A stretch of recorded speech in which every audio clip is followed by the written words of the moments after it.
Welcome back to Super Season of Proactive Physio Podcast, episode number 2. I'm your host, Jamie.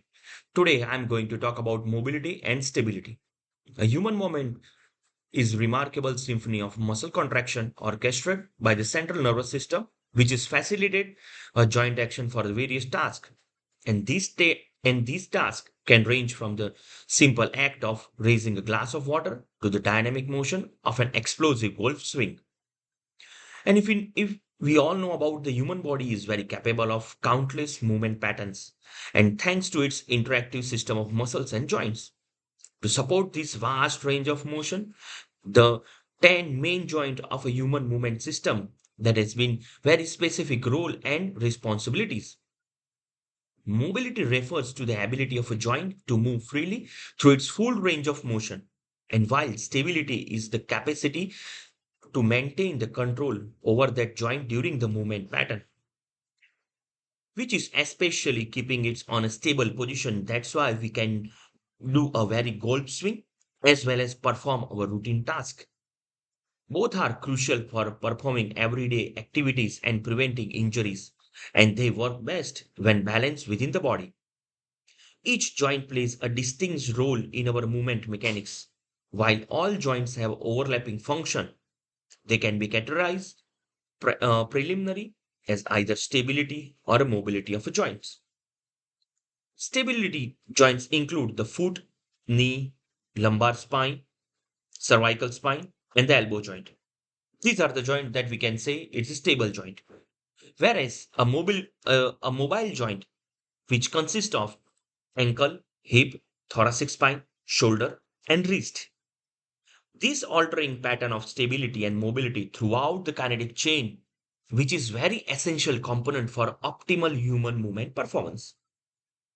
Disruption in this balance can lead to the movement dysfunction that we usually see in our clinical settings, like when the ankle sprain occurs, ankle becomes stiff, the knee has to play the role for giving them a good mobility, but it goes into the hypermobility situation sometimes.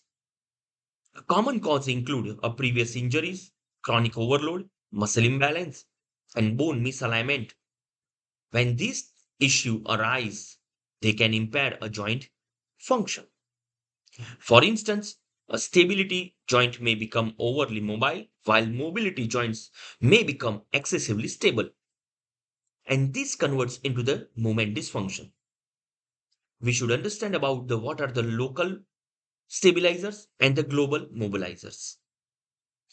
When joints lose their primary role, human movement is compromised, which is significantly increasing the risk of injury. Functional movement and rehabilitation professional, they explain how the human body function.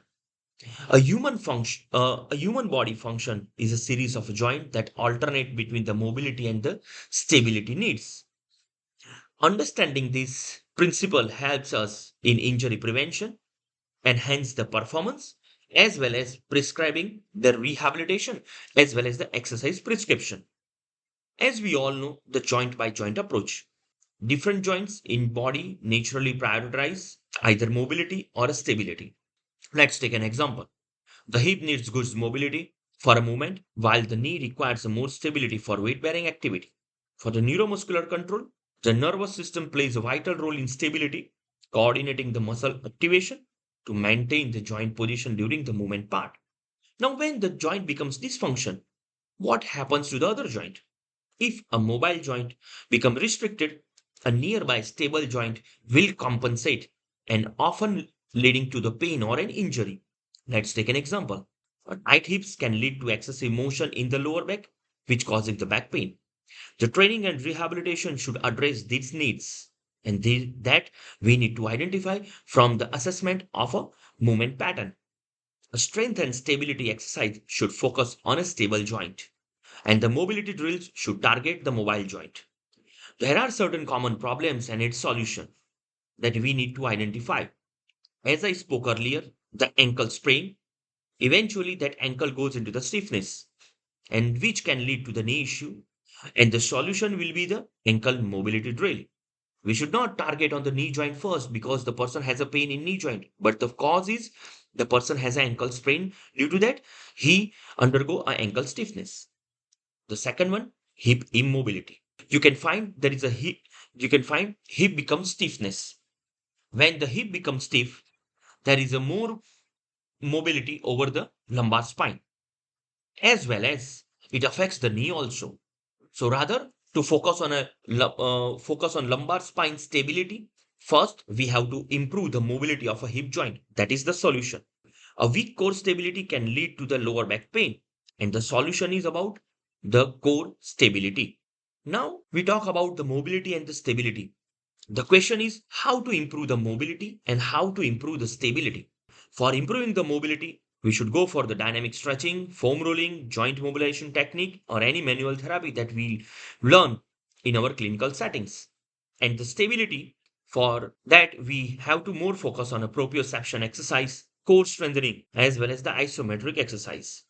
These things can help us to enhance the performance of a human body. So, in summary, achieving the optimal movement qualities hinge upon understanding and cultivating both mobility and the stability within our bodies, regardless if we are competitive athletes or casual gym goers.